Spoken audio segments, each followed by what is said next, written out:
وين راح يلعب المنتخب الوطني وعلى قداش وكيفاش راح يروح. تبعوا في هذا الفيديو. ما تقلق ما والو. المنتخب الوطني الجزائري تاعنا راهو في هولندا، راح يرفد الطائرة من هولندا حتى لمدينة كانساس سيتي. خوتنا مدة 7300 كيلومتر يعني المسافة، ومدة تاع الفول اللي حيديروه اونتر 12 ساعة حتى 13 ساعة. خوتنا مدة بزاف طويلة. تما حيلعبوا مباراة ودية مع بوليفيا قبل كأس العالم. مور المباراة الودية خوتي حيلعبوا مع المنتخب الأرجنتيني، المباراة اللي قاعد نستناو فيها. خوتنا هذا وسط اللي حيلعبوا فيه في مدينة كانساس سيتي، مباراة الودية والمباراة تاع المنتخب الأرجنتيني. خوتي درجة الحرارة في مدينة كانساس سيتي 29 دوغري 32.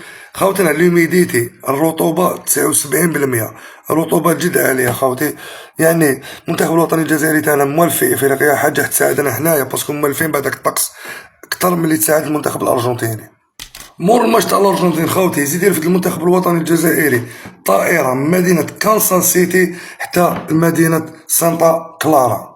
المسافة اللي راهي 1800 كيلومتر. مدة الرحلة تكون بين 2 سوايع ونص حتى 3 ساعات. وين احنا نلعبوا المباراة الثانية في دور المجموعات أمام المنتخب الأردني. خوتنا وهذا هو الملعب اللي حنلعبوا فيه المباراة أمام منتخب الأردن.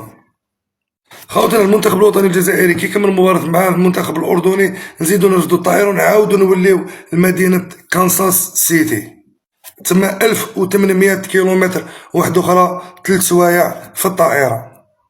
ونكملوا دور المجموعات بالمباراة الثالثة أمام المنتخب النمساوي. يعني احنا نلعبوا في الملعب اللي لعبنا فيه أمام المنتخب الأرجنتيني.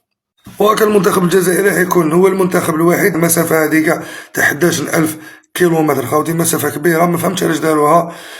هما ينقصوا مصاريف على روحهم، مي معليش خوتي.